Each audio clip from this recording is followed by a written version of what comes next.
Hello, and welcome back to the next session in this course. In this session, we're going to focus on the topic of online influencer marketing. Let's get started. So in this session, we're going to have two learning module concepts. In the first concept, we're going to help you understand what is influencer marketing, different terminology, and what makes it so powerful. Then in the second module concept, we're going to learn how you can find KOLs or online influencers and create a KOL media plan. That's what we want you to take away, is to know how to create the plan. All right, so let's get going. So in this first module concept, again, we're going to define what is online influencer marketing, different terminology, and what makes it so powerful. So this is where I like to ask the students, what do they think is an online influencer? Right? So in my definition, an online influencer is someone who has the power to affect purchase decisions of others, whether it's real or perceived. They have authority, knowledge, position, relationship with their followers. Other terms for online influencers are also called KOL, which is key opinion leader, or KOI, which is a key online influencer. Right? So what is influencer marketing then? Now we know what an online influencer is. What's an influencer marketer? So an influencer marketing is the practice of working with various online influencers or KOLs. And I'm going to keep the word KOL for the rest of the lecture. But you got to work with the KOLs to produce original content about a brand's product or their service. And then use the KOL's social platform to distribute that content to their followers. That's really what it is. We'll show you examples of this throughout this lecture. So, online influencer marketing is the fastest area of growth inside of digital marketing. And there's a few main reasons for this, and we'll just go through these. All right? The first, influencers have a strong following, and people like them. It's almost like a friend, all right? So think about if you have 5,000 or 500 friends on Facebook, when you say things, right, your friends listen. Paid advertising from a brand is the opposite, right? It's not a friend, at least not in the beginning. Just ask for their business and it may not have any impact. So that's the first reason why it's growing. The second reason is once an influencer promotes a product, there's a good chance that it can go viral, right? Their friends see it. They tell their friends, so on and so forth. And last, if you can give a genuine review or get a genuine review of your product or service, right, then there's a strong what we call social proof. It has to be genuine, and that's one of the keys. So these are the main reasons why online influencer marketing is growing so quickly, right? What's also important to realize, right, is you don't have to be an influencer, a large influencer, right, to really drive engagement. So I just want to show you here. As you can see, the smaller the audience, which is on the left-hand side, the higher the engagement rate, meaning that their followers are more engaged. Smaller communities, quality of influence, and the power they have over their followers can be much higher. So big isn't always better. And we're going to review a short video on macro and micro influencers shortly. All right, here we go then. So I'm going to introduce you two types of online influencers, two main categories. Right? The first is what we call known influencers. These are people who already are famous. They may be an actor or sports star. And they typically have very large followings and are also very expensive. So what else can you do? There's other groups who are known as micro-influencers. And these are people who didn't start out famous. They built up a following over time, whether on Facebook or Instagram, YouTube. Right? And they did it by posting content that people like. And their fans would just grow. They typically have a small following, maybe 1,000 followers. However, they could have as high as 1 million, right? And there's many micro-influencers that started small and then grew to over 1 million or 2 million. particularly in Thailand. And they always have passion around a specific topic, whether it's food, travel, fashion, wellness, and more. So these are micro-influencers. And these are the top categories of micro-influencers, right? I'm sure many of you are following influencers in these categories, and think about yourself. What influencers do you follow? So modeling, fitness, pets. I know in Thailand people love their pets. Beauty, so many beauty bloggers, and fashion, particularly on Instagram. So just think about your own behavior. And to do that, I wanted to give you a few examples, and these are people close to me. So these are different people that I know, and I wanted to show you who they follow online. So Alicia, she's my sister-in-law. She's 40 years old. She lives in Washington State. And these are some of the influencers who she follows. So on the known influencers, or macro, she follows Kristen Bell. Some of you may know her, and I'll show you a video of hers shortly. She also follows different types of activities in the micro-influencer space. So passion and interest groups, okay? Perhaps we should all follow some of these, body positive, sustainable, development goals, intuitive eating, etc. Right? So known influencers, micro-influencers. Here's a typical person. Oh, someone else. Here's my son.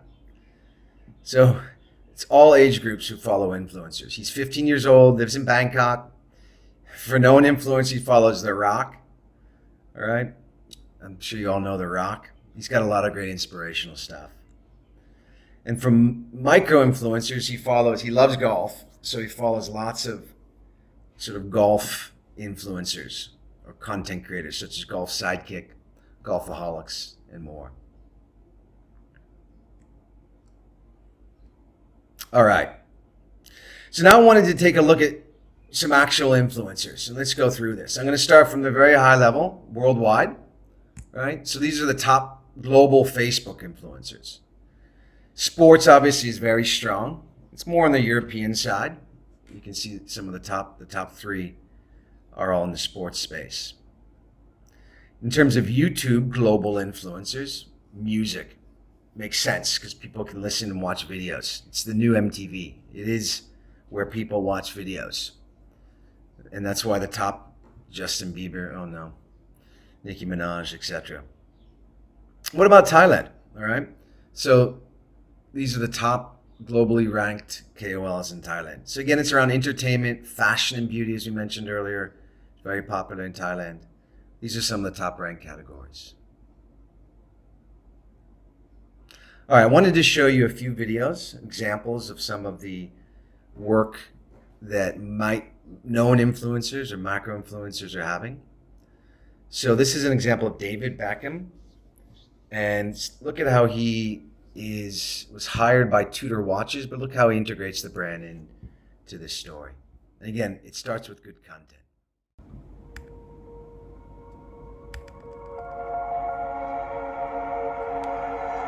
First time that I was given the captain's armband. When you play for your country, it's a feeling that's very hard to explain unless you've done it. It's the proudest moment that I will ever have as a footballer. I get goosebumps now. It doesn't get any bigger than that. And then he brings the brand in at the end. So it's something very personal, good content. Let's look at another example. So David Beckham got together with all his friends and they created their own influencer app. Let's take a look.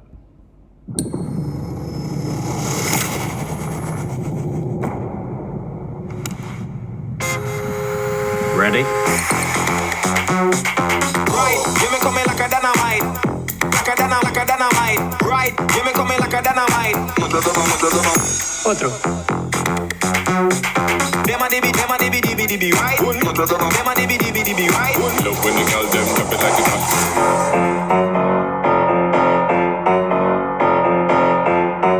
Otro.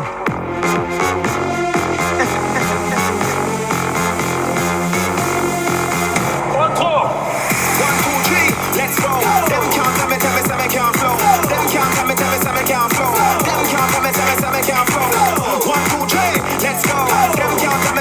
can't flow.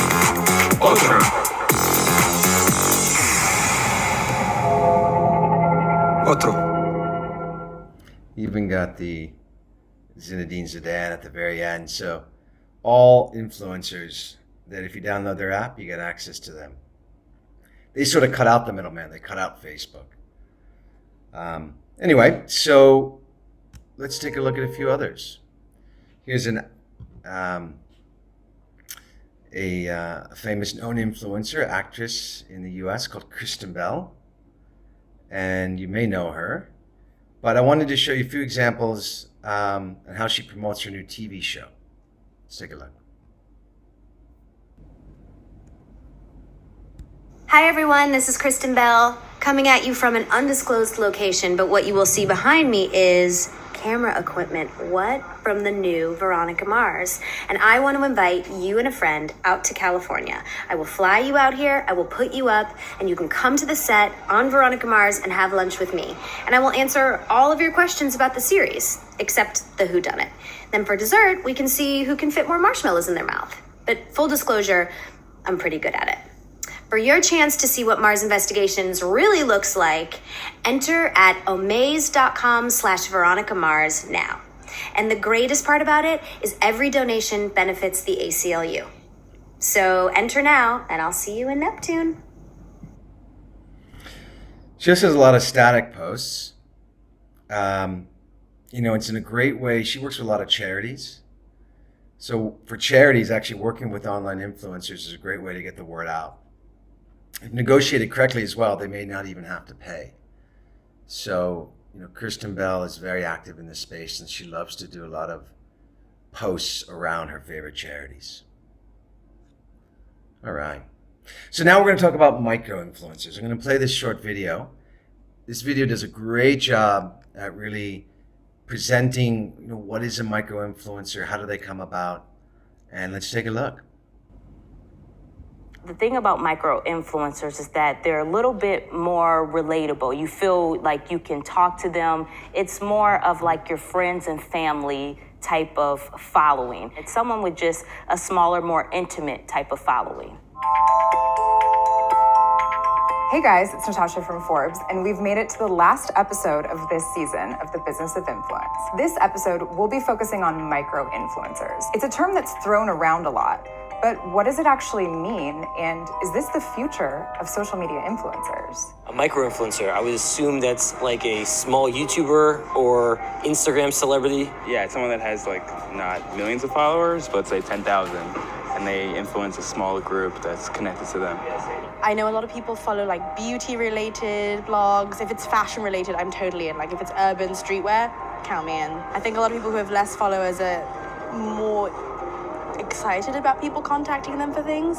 I actually had no idea what a micro-influencer was until I got an email saying that I was a top 30 micro-influencer. I believe that everyone can be an influencer, but I feel like a lot of people don't understand the work behind it, and it's not just snapping pictures of your food. It's all about your aesthetic and your niche and what you really want to portray on social media. I got into the influencer space kind of on accident. I've always had a love for photography. When I was on Instagram, I was pregnant. I ended up having my daughter shortly after, and I started sharing photos of her on Instagram. And I noticed that there was this huge community of other moms sharing photos of their kids as well, but also creating captions that I could relate to. Micro-influencer is sort of like a new buzzword. It's anybody from 5,000 followers on a social media platform to 100,000. I would definitely consider myself a micro-influencer. I started blogging about 7 to 8 years ago, and it came out of a need to really market my own products and services.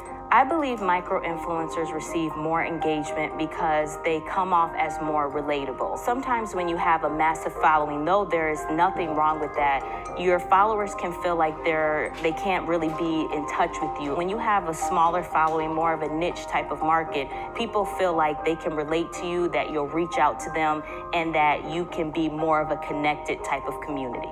If you know you want to be an influencer and you're just starting out, I would say it's always better to focus on something. That way people really know when they start following you what you stand for, what your beliefs are, what you like, what you don't like. If you're all over the place, it becomes very hard to follow. However, you do want to be authentic to yourself. I think that's one thing that sets micro-influencers apart from somebody that has 1 million followers is that I do read all of my messages. I respond the best that I can to everyone. If I'm promoting a product, let's say it's a high chair, and somebody reaches out to me like, hey, do you really like that high chair? I will give them an honest review. If I like it, what I don't like about it. And I feel like if you have an influencer that's, has 1 million followers, they're less likely to respond or have that time to respond. Recently, I've been partnering up with Adidas and Finish Line. You'll see me on various emails for Finish Line, just for Adidas though. I do get the first of everything that Finish Line gets from Adidas. I get to try it out. I do my thing in front of the camera and then I post it and then they share it as well on their social channels.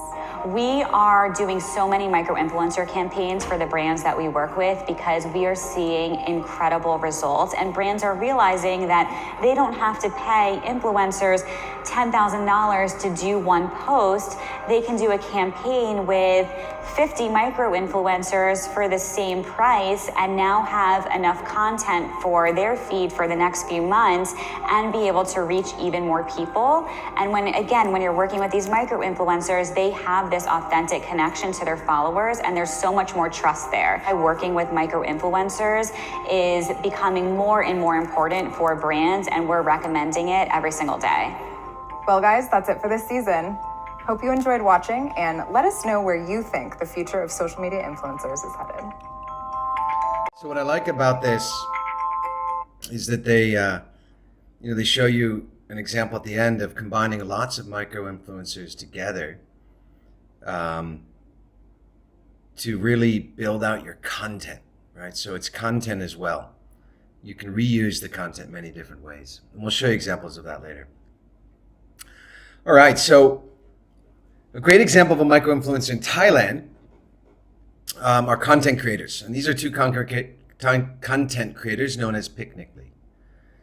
It's a couple named Luke Cassidy and Tay. They've had their own channel in Thailand for about 5 years. They focus on travel, food, lifestyle, just fun. Two really great guys.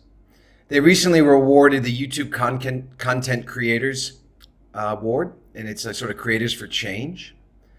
They produce a lot of content that addresses human rights, equal rights for gay and lesbian couples, LGBT. And you can actually go and like their channel and see some of their content. And we're going to show you a few examples of that. So one of the projects that they worked on was for a brand called Muay Thai Life. And I'm showing you this example because it's a good way for you to understand how they can work a brand into their promotion. But they had a campaign called Love Has No Limits. MTL developed an insurance policy. It was essentially made for gay and lesbian couples. So what we did is we organized a group of 6 LGBT influencers. We collaborated with them. And we really wanted to help let them define what love means to them. And we wrapped it around the LGBT flag. So let's take a look at some of this video. I won't show the whole thing, but I'll show you some of it to get a sense. ความรักที่แบบไม่มีเงื่อนไขรักก็คือรักอะนิยามความรักในวัย 28 นะคิดว่าเป็นเรื่องของความไม่อึดอัดการที่เอาใจใส่ซึ่งกันและกันค่ะแล้วก็มอบพลังบวกมอบสิ่งดีๆให้กันค่ะ สวัสดีครับนี่คือเต้นะครับเรากำลังจะมีเรื่องสนุกสำคัญมากนะครับเรื่องที่ทุกคนอยากรู้เรื่องความรักอยากรู้ว่าความรักของคุณมันเป็นยังไงนิยามความรักเป็นยังไงความรักเป็นอะไรที่แบบเราไม่เครียดทั้งสองฝ่ายต้องได้ความชอบต้องมีความสุขเหมือนกันความรักคือแรงผลักดันในชีวิตเติบโตไปด้วยกันชีวิตคู่นะครับมันเป็นชีวิตที่ต้องใช้ความอดทนนะครับอดทนที่จะเข้าใจเขาอดทนอีกแล้ว ก็คบกับผู้ชายคนนึงอยู่นะครับประมาณ6 ปีละสำหรับจะถือว่าเป็นความสัมพันธ์ที่ยาวที่สุดในชีวิตตอนนี้ค่ะคนอยู่ก็ได้กันหลายปีละสำหรับวินาแล้วเวลาที่เรารักใครแล้วเราเลือกเขาเป็นคนรักเราแล้วเราคิดว่าเขาก็เป็นสิ่งที่ดีที่สุดสำหรับเราแล้วเราก็คงดีที่สุดสำหรับเขาด้วยค่ะตัวผู้ชายแบบนั้นก็ยอมรับว่าครั้งแรกอาจจะเป็นแบบเรื่องลุก Fast forward a bit towards the end so you can see how they bring the brand in. พอเราได้เปลี่ยนการมีประกันเนี่ยเป็นเรื่องของคนที่ฉลาด So the question is around insurance. Around ที่จะ insurance. ซื้อประกันที่จะซื้อประกันแบบไหนครับ Let's take a look. แค่เรามองมันถูกต้อง รักก็คือรักถ้ามันใช่มันก็คือใช่ค่ะ ถ้าที่จะซื้อประกันที่จะซื้อประกันแบบไหนครับ ซื้อประกันที่ดูแลความมั่นคงครอบครัวก่อนเพราะว่ามันเป็นชีวิตคู่อะ ไม่เครียดแล้ว จะมีเงินที่แบบช่วยกันออมทรัพย์ได้ครับมีเงินที่จะช่วยกันทำธุรกิจด้วยกัน ถ้าเป็นประกันนะคะอย่างแรกคือประกันสุขภาพค่ะมันเป็นคนเดินทางบ่อยมากๆสุขภาพนี่ก็หักโหมมากเพราะใช้ชีวิตแบบเต็มที่มาก ตอนนี้โยก็อายุ 22 นะคะเพิ่งเรียนจบจากมหาวิทยาลัยก็อยากได้ประกันออมทรัพย์ถ้ามีประกันเนี่ยต่อเดือนแล้วก็มีเงินเก็บแน่นอนค่ะแล้วก็ส่งผลดีต่อไปถึงอนาคตของเราค่ะ การมีประกันเนี่ยเป็นเรื่องของคนที่ฉลาดในการลงทุนซึ่งเราอยากจะมองหาประกันที่ควบคู่กับการลงทุนด้วยค่ะ อยากซื้อประกันที่เกี่ยวกับเงินออมนะคะออมทรัพย์ตัวเองเป็นคนที่ช้อปปิ้งชอบช้อปปิ้งไปเที่ยวเงินออมนี่สำคัญมากๆเลยสำหรับดีน่าค่ะ สิ่งที่เมืองไทยประกันชีวิตทำเขาเห็นความสำคัญของครอบครัวอย่างเรา บริการประกันสุขภาพแล้วก็บริการประกันชีวิตทุกรูปแบบความรักทุกรูปแบบชีวิตตอบโจทย์ทุกรูปแบบถ้าเมื่อไหร่ที่พร้อมที่มีชีวิตคู่นะครับคลิปนี้นะครับจะเป็นคลิปที่ให้ความสำคัญกับการใช้ชีวิตในเรื่องของการทำประกันชีวิต และประกันสุขภาพครับ All right. Bye-bye ครับ So you can see how they brought the brand in at the end. And that's the challenge is how do you work brands into a content story? But I think they did a great job. All right. So one more concept around how to work with influencers and sort of the trend. And it's something that's called live commerce with online influencers. It's very popular in China. And what it does, it combines online influencers with live streaming and e-commerce. So let's take a look at this. It's emerging digital sales channel that's really exploding in China. Let's take a look.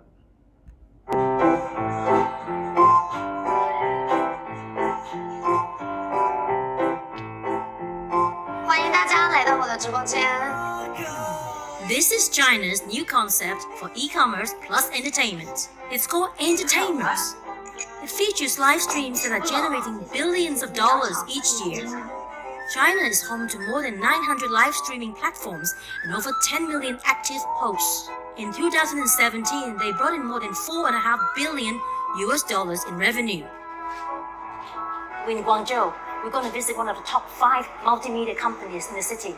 It's tucked away in the basement of a commercial center. Let's go check it out.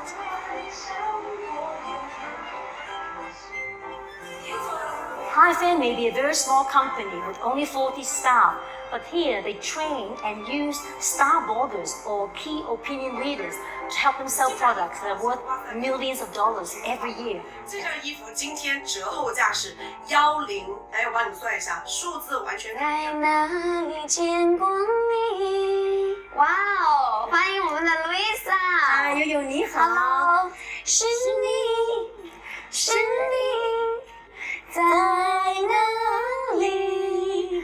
每天的工作就是坐在这里化好妆，漂漂亮亮的坐在这里，然后就唱唱歌、跳跳舞，然后里面会有很多用户来看我们直播，我们就跟他们聊天，实时互动。 Users can sponsor the hosts by sending virtual gifts which can be exchanged for cash. So as you can see, that's how it's done.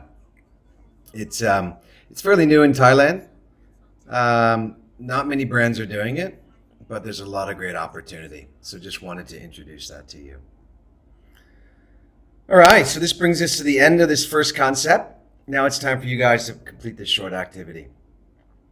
So in this module concept, we introduce online influencer marketing. We gave a definition and many examples of how it's executed. So I want to test your knowledge and just need you to answer these questions for me. Be sure to download and then upload back again into Blackboard. Best of luck. Thanks. And now let's get started with the next module concept. In this module, we're going to present the process of how to build out the KOL media plan. This will provide a framework that you can use for your own business, your own company, or the company that you work for. KOLs can really help drive business, and let's show you how to create the plan. So the media planning framework for online influencers is very similar to traditional digital media planning that we learned in the Essentials class. the first thing you need to do is set the objective. And here are some of the typical objectives that you may have. And let's just go through them. So maybe a product or service launch. For example, a pizza company want to promote their new Choco Pizza. Content promotion. Maybe Nike wants to promote their new running app. Content creation. Maybe the brand has lots of content or they need content. So they can hire an online influencer to help them produce the content instead of them hiring their own content developers. An event. Maybe the Siam Icon, they just launched their new mall. Crisis management. Perhaps McDonald's, they want to let people know that their beef is real, so they can use influencers to do that. And the last thing is it really helps with SEO, so search engine optimization. So working with KOLs gives you a lot of backlinks that can help your website, which in turn helps improve your rankings inside of Google. All right, so now let's go in and see some examples. So this is a great example of how an airline used KOL to launch their new service. And let's see where they went. They went to Amsterdam. So this is Air Canada, and they promoted their new route to Amsterdam. So they wrote, "Thanks to Air Canada for their amazing flight. I can't wait to do more exploring over the next few days." So you can see how they work the brand into the post. All right, so step 2. Once you define your objectives, then you need to define your ideal influencer profile. So the number one challenge for marketers when they're rolling out influencer marketing is really identifying the right influencer to work with. So to tailor the selection process, consider these 5 golden rules when you're evaluating potential influencers. First one, have a large and engaged audience. Relevant to your customers. Appear to be authentic. Active on social media. Have a tone and style that matches those of your brand. Right? For point 1 there, it's more about having the engaged audience. So those are the 5 rules. So here's a great example of a micro-influencer. They don't have a large group or followers, but a highly engaged audience. And again, this can be better for spreading the word. As you can see, they have around 14,000 followers. And this was how they promoted. So it was the Gap Philippines. She wrote, "When I saw this gorgeous poncho from Gap Philippines, I knew I had to nab it." So again, another great example of how influencer works. All right, so now that the profile of the influencer you're looking for, the next step is to create your list. So in this course, I'm going to present 2 ways you can go about doing this. Manual search, and then working with technology platforms. Let's first take a look at manual search. So the first manual process you have to consider is the hashtag research. So most all KOLs post using hashtags.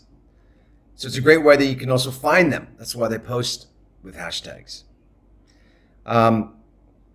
It's also how you can find the KOLs that match the keywords that you're looking for. So for example, if you're an organic food company, you might have hashtags such as organic, hashtag organic food, healthy food, fresh food.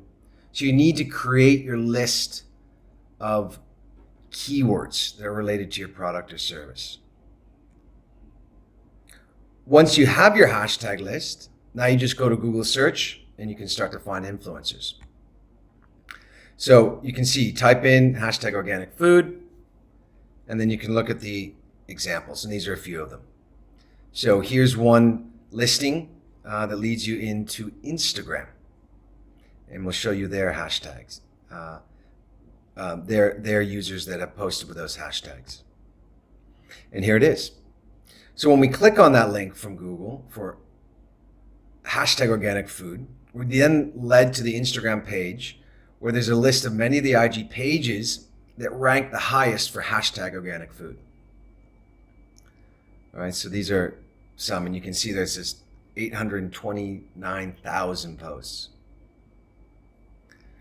But then you can see this one in the bottom right-hand corner there. When I click on that, it comes to this page, Restoring Radiance.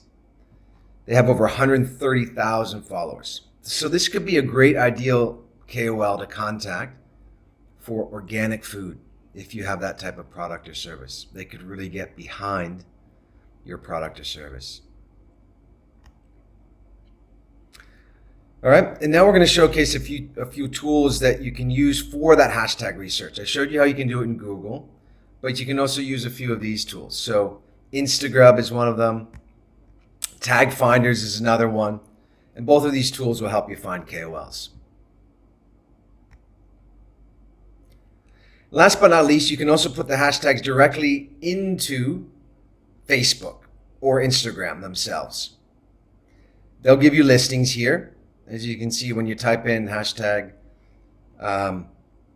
organic food in Thai, it comes up with a lot of different listings. Actually, health and beauty.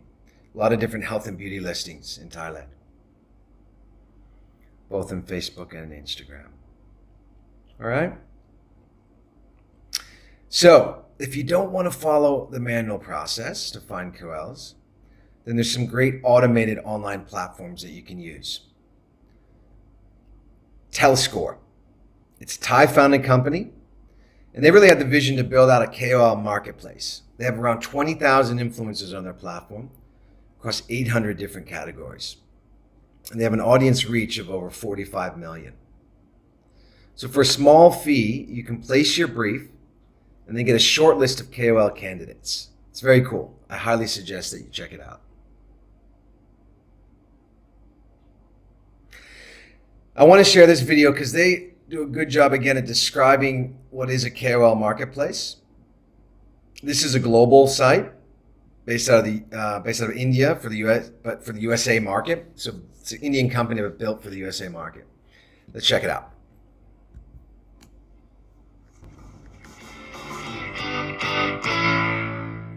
In the next few minutes, I'm going to show you how you can reach thousands of influencers, bloggers, and leads with Ninja Outreach, the very tool we've been using to quadruple our traffic and 10 times our signups. Now, Ninja Outreach is the perfect all-in-one marketing tool for content marketing, blogger outreach, and lead generation. Just type in your keyword and search through our database of millions of influencers in any niche and country. For example, here's a search for healthy food blogger. We show a ton of data, including the prospect's name, description, social profiles, contact information, SEO metrics, traffic, and engagement data. Now, you can save prospects to a list, which can be shared with team members, designated to clients, or exported. You can dive into each list and manage the relationship you have with each prospect by adding tags, notes, and relationship stages. And when you're ready for outreach, simply load your list and start sending emails automatically with your customized templates. And we track opens, clicks, and replies. So what are you waiting for? We have a live chat in the app, and we're looking forward to speaking with you. All right. Okay. So really the best thing about micro-influencers is that in many cases, you don't have to pay anything. So this slide is about how to reward them. You don't have to pay, but however, you do need to barter with them or give them something. So provide them with your product or your service for free, if you can afford it. And the benefit of that is then they'll really value it and they'll tell all their fans about it, right? So here's some examples here, but Get Perks, giving free stuff is a low cost way to do it. Okay, so now we've arrived to the most important part, the development of the KOL media plan. So this is where we need to calculate your total reach, engagement, and your engagement rates. So it's a process that's very similar to the traditional media plan that we learned in the Essentials class. But let me run through it. So again, step one, determine your budget. I suggest maybe start with a budget of 100,000 baht. Step two, determining the mix of KOL types. And I showed you that framework earlier. Step 3, plug the KOLs into a planning spreadsheet. And I'll show you a spreadsheet shortly that we provide with the activity. Step 4, understand the total potential reach. And again, I'll show you how to do that on the next slide. 5, estimate the potential reach without any boost post. I'll explain.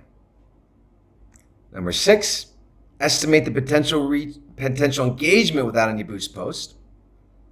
Okay, and last, budget a top-up boost post. This is so important.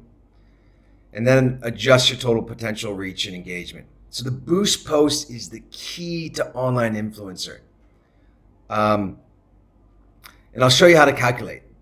If you do work with influencers without boost posting, you won't have nearly the impact because Facebook limits your reach.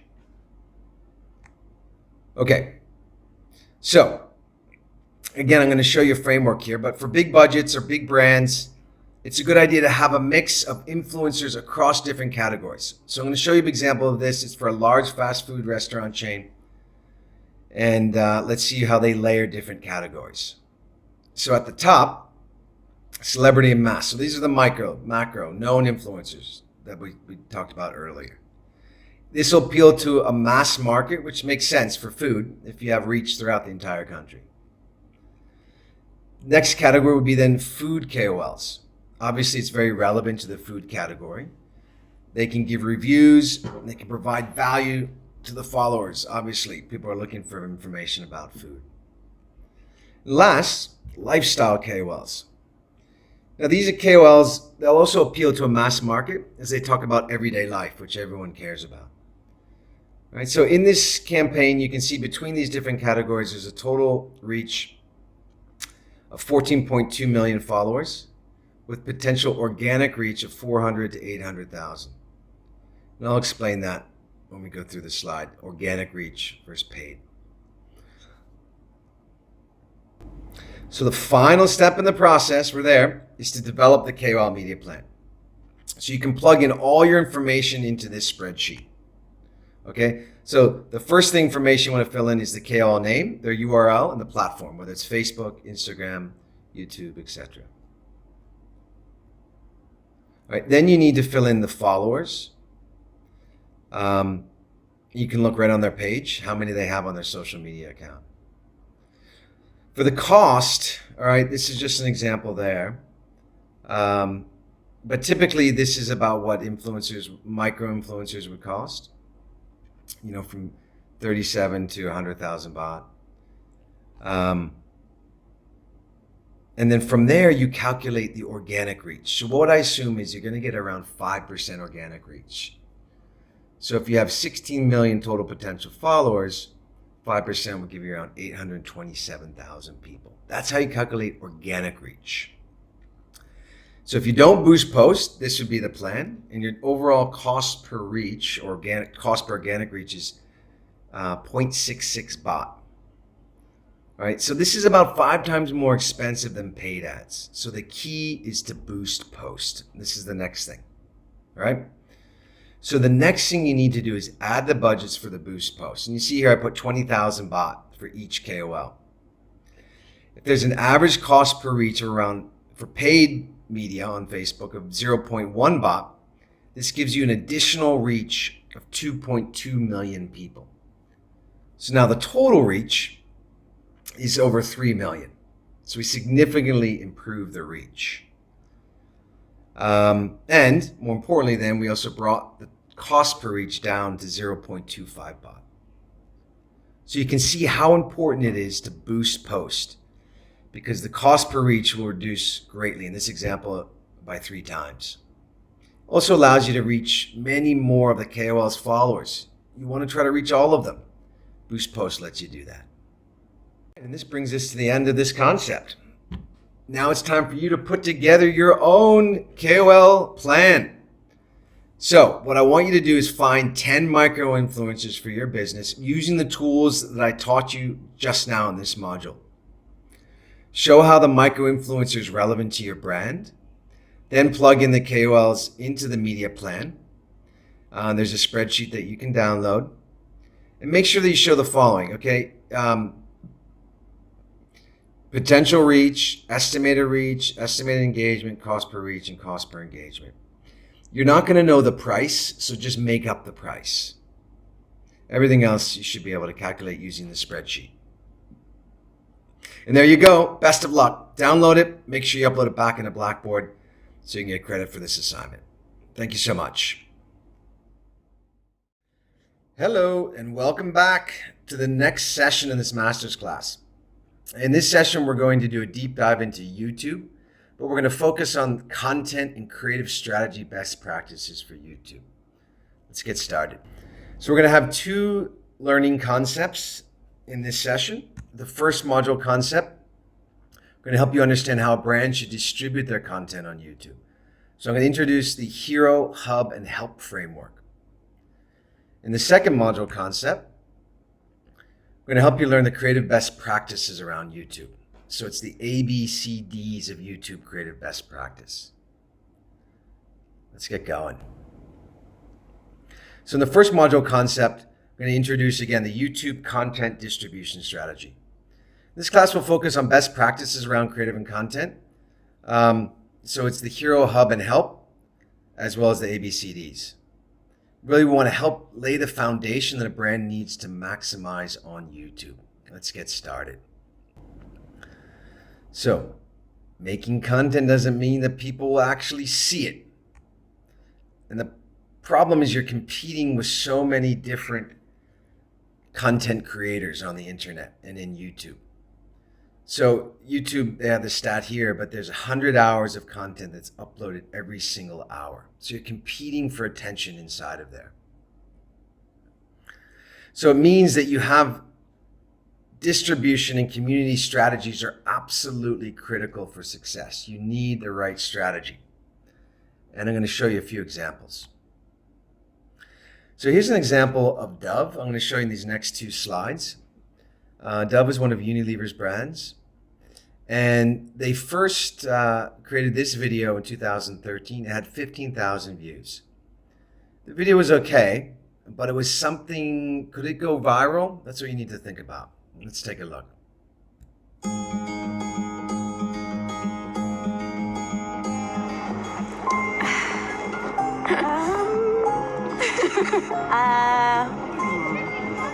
God, that's a tough question.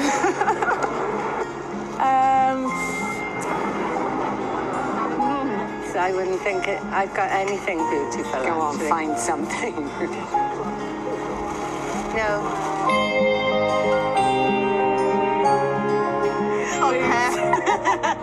I think all her skin is just amazing. Thank you. I'm sorry to be crude, but I'd really like your butt. She's got a really nice butt. Actually, I've never known that. Yeah. Yeah, it's quite nice. She's got a beautiful face and quite smiley eyes as well. I would have your legs. They look much better in a pair of jeans than mine do. Your nose is better than my one. Oh, we've both got big noses. Our whole family have big noses. She's got bigger boobs than me, so. I'd rather have I'll be happy if I look like my mum when I get to my mum's age. Love you. Love you. I feel a bit emotional.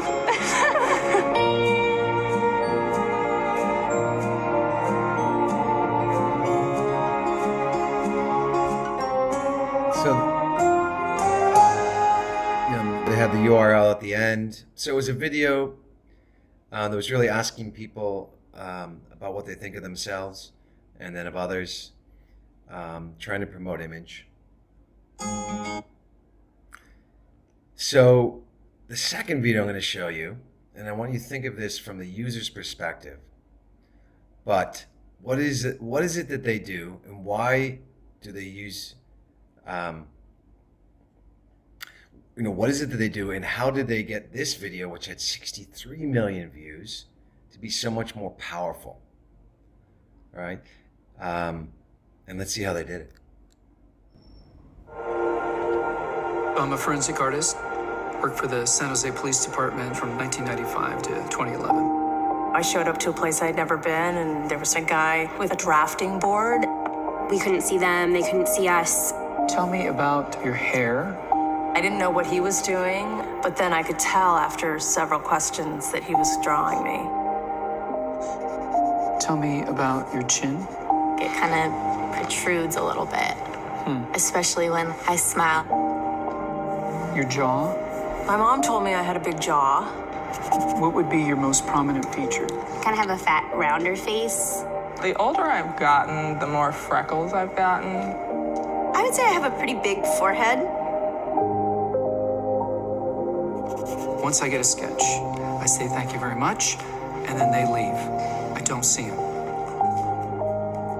All I had been told before the sketch was to get friendly with this other woman, Chloe.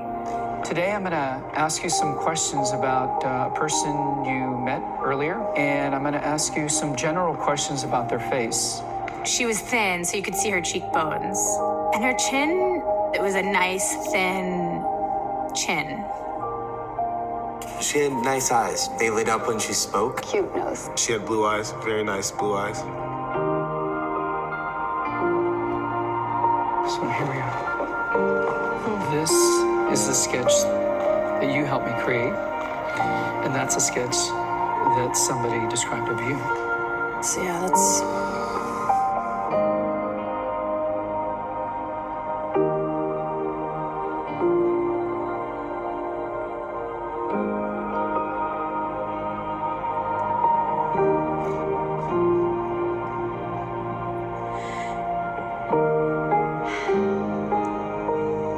She looks closed off and fatter, sadder too. The second one looks more open, friendly, and happy. I should be more grateful of my natural beauty. It impacts the choices and the friends that we make, the jobs we apply for, how we treat our children. It impacts everything. It couldn't be more critical to your happiness. Do you think you're more beautiful than you say? Yeah.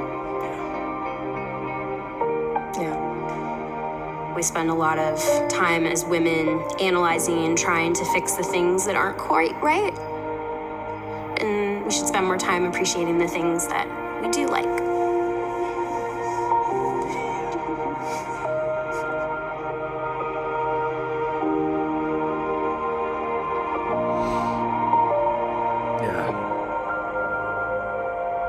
So very powerful, very, very powerful. You can see why it had many more views than the first video. Went viral. All right. So what I want you to do is I want you to think about YouTube from the user's perspective. What is it that the user does, and why do they go to YouTube? So, people come to YouTube for the following main activities. First, they want to browse. They want to discover inspiring new content.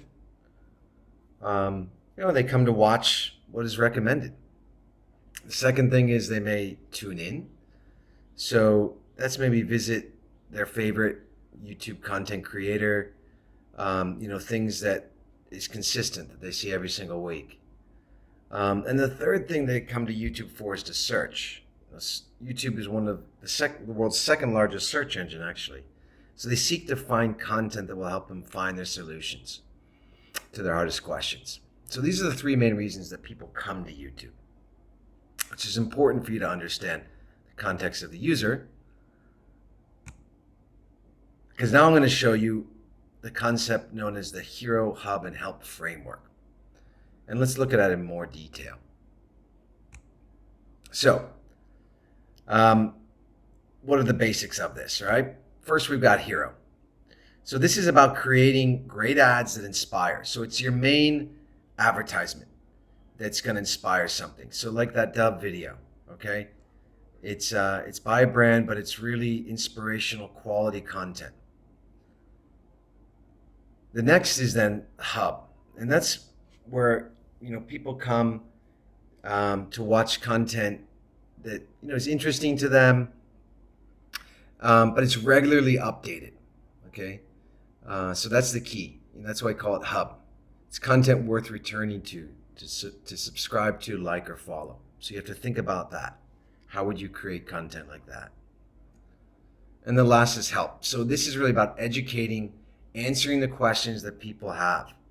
So people may search for things, you want to answer those questions. And I'll show you examples of how this is done. So again, here's an example for Maybelline. So on the Hero, they created a high-end production to launch their new line, Make It Happen campaign. For the Hub, they constantly create entertaining series of women who talk about makeup my way. So each lady talks about how they use makeup, how they put it on. It's content that's updated regularly. And for the Help category, it's really about how to put on makeup. So video clips to present tutorials on how to put on makeup. So a great example of how Maybelline addressed the Hero, Hub, and Help framework. Now I'm going to show you some actual live videos that will really get you inspired. But this is from Volvo and Volvo Trucks. So let's see how they did the Hero video. This is an example of Hero. Let's take a look.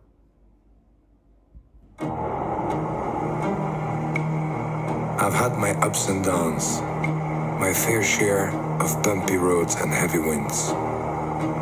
That's what made me what I am today. Now I stand here before you. What you see is a body crafted to perfection, a pair of legs engineered to defy the laws of physics, and a mindset to master the most epic of splits.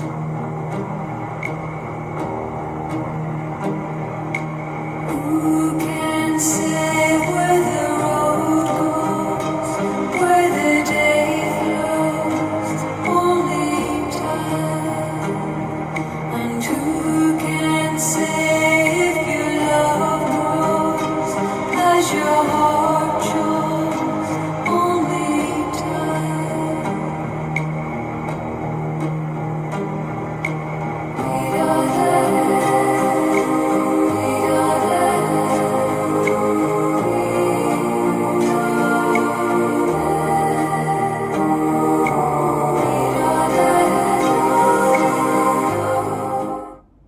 Okay. Powerful, right? So this is Help. And let's see how they help people. Again, it's about answering questions. Okay, so let's see how they do this.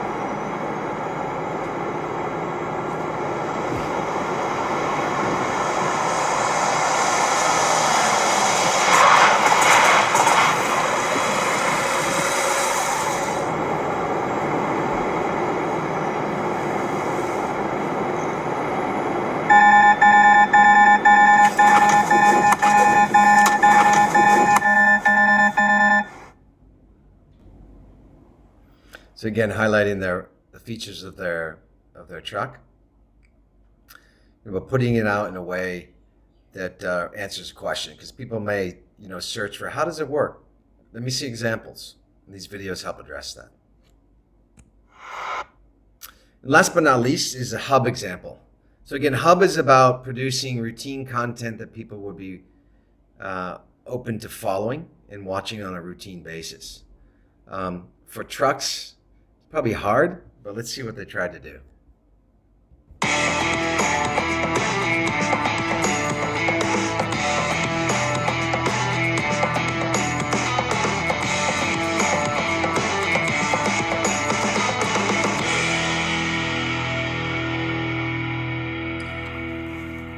Uptime is not just about keeping the truck on the road to make money. It can also be a matter of life and death for both the driver and the cargo. A sudden, unplanned stop in a remote location can be devastating when transporting livestock, for example. Okay, so you can see it's a series that they created. It's all about the trucking community, trucking lifestyle, trucking best practices, etc. So it's useful information that would be worth following. So again, that's what you have to ask yourself. All right, so that's Volvo. So let me just summarize this. So use different content distribution strategies to meet different purposes. All right. So the hero video, that's going to run a few times a year. It's going to coincide with your large product releases and campaigns. It's expensive, big and splashy, right? So it kind of goes, up and down throughout the year. Don't do it all the time. The hub videos, they are always on and produced on a routine basis. So whether it's once a week, once a month, etc. And then help, that also is an always on activity. So you need to have all of your videos that answer questions. They should be online on YouTube all the time. The volume of the video depends very much on how many different people are typing, are searching for certain things.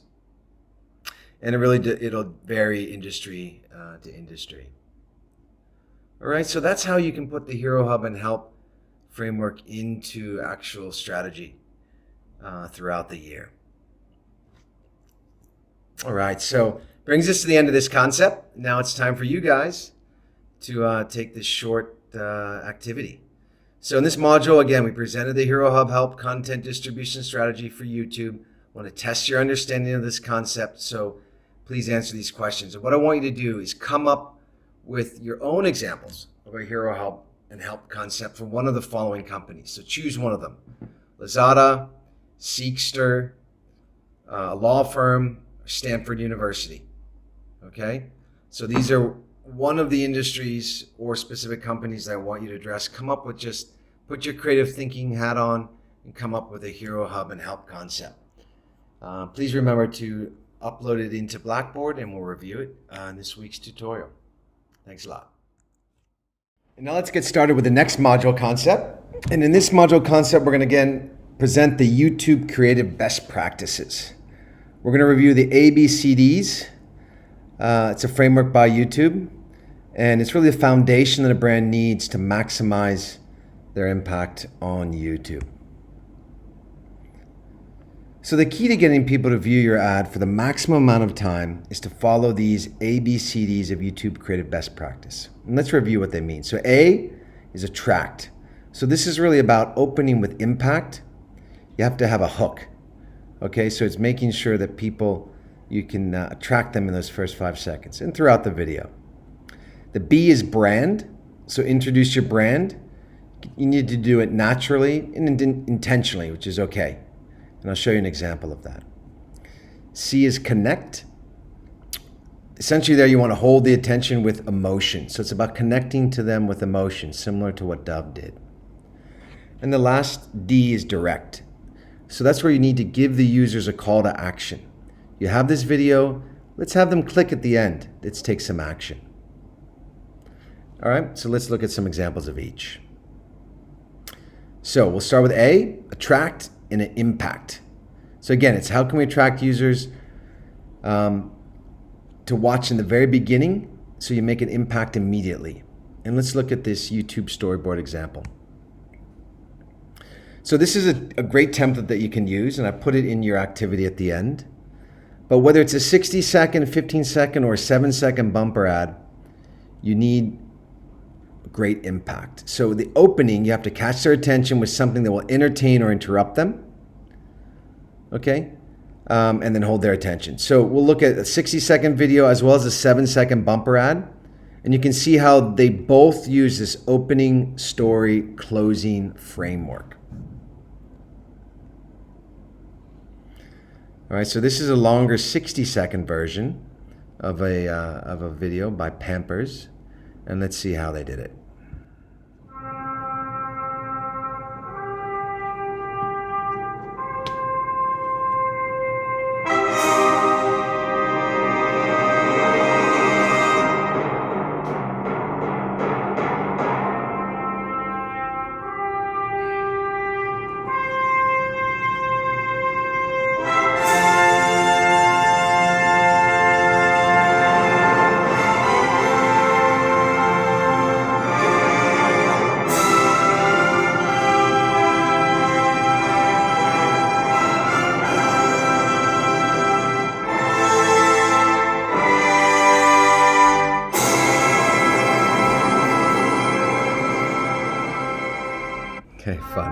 But again, it grabs your attention. Okay, so now another 60-second video example. This one was made for the Super Bowl. I want to show you the first version, the full 60 seconds, and then we'll show you the bumper cuts. Let's take a look. And again, you can see here how they use the framework. Okay, the opening, impact, and then closing. No, I can't forget this evening or your face as you were leaving. But I guess that's just the way the story goes. You always smile, but in your eyes your sorrow shows. Yes, it shows.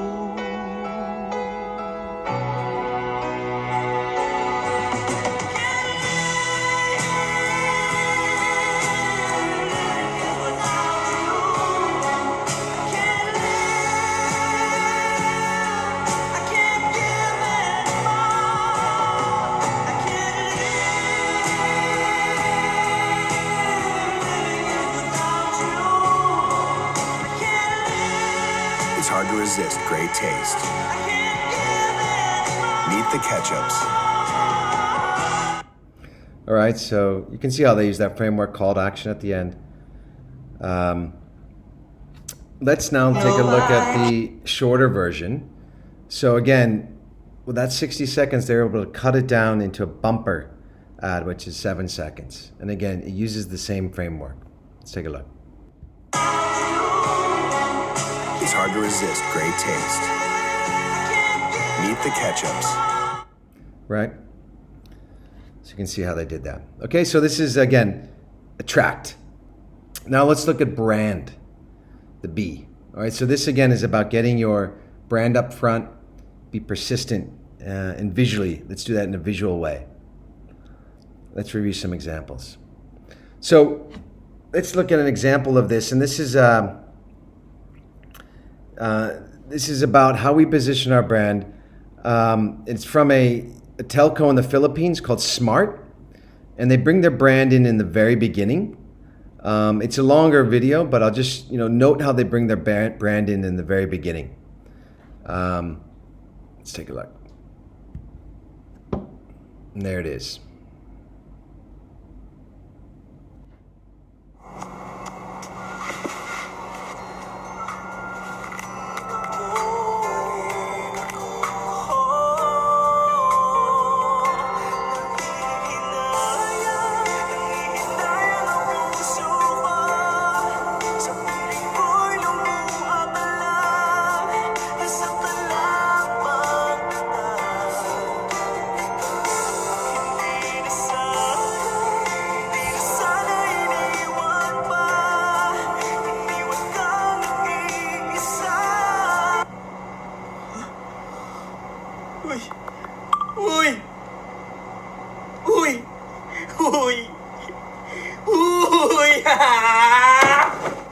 Ano bang problema mo?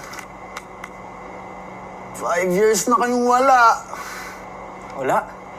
Wala na ako, Nip. Oh, tapos...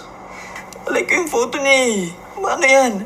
Iisipin ito, di pa ako nag-get over. Ayoko na magawa better. Hindi naman eh. Uy. Uy. Uy.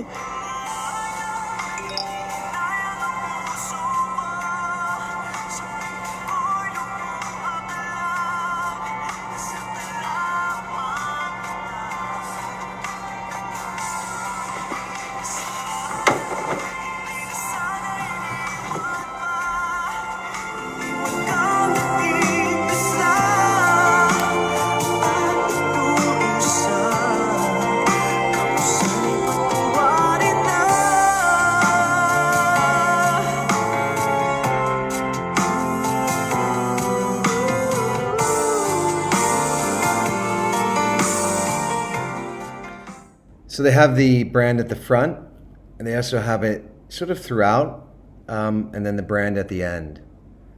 But it's really best practice to bring the brand in the beginning and have it persistent throughout the video, and then obviously at the end with the call to action. All right, so very important to make sure you have the brand there. Now I'm going to show you an example of Coca-Cola. So again, how they have the brand persistently throughout the commercial. Let's take a look.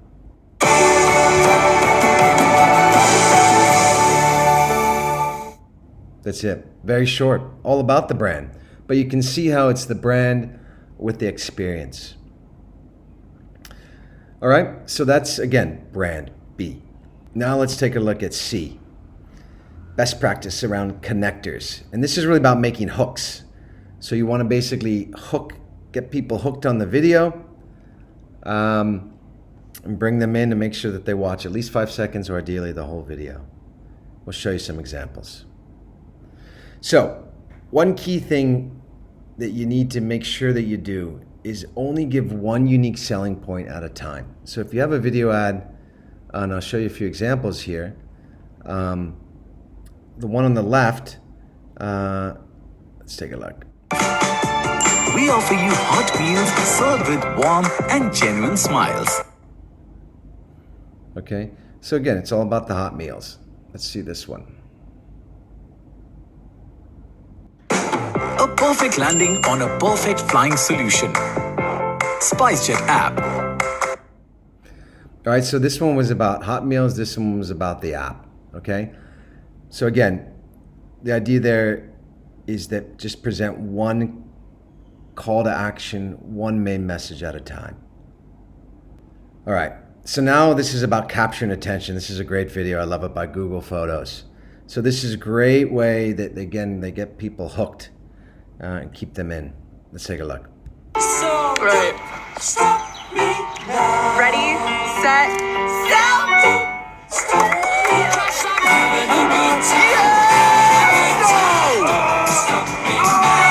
Laura's holding up the Leaning Tower of Pisa all by her. Dang it!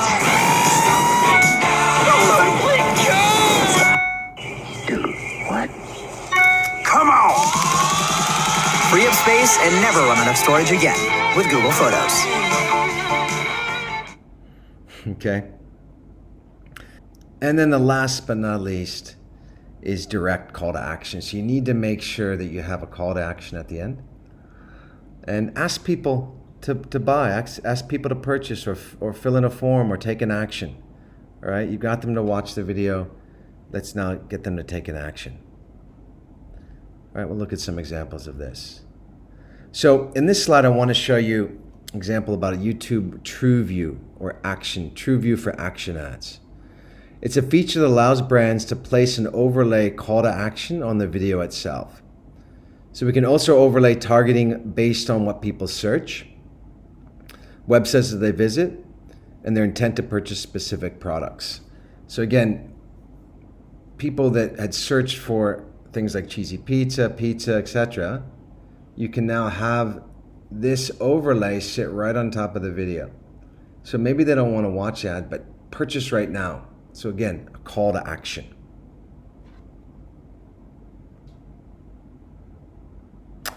Okay, so this brings us to the end of this concept, and now I want you to do your own activity. Again, it was about the ABCDs, best practice, creative best practice on YouTube. So I want you to basically create your own video, all right?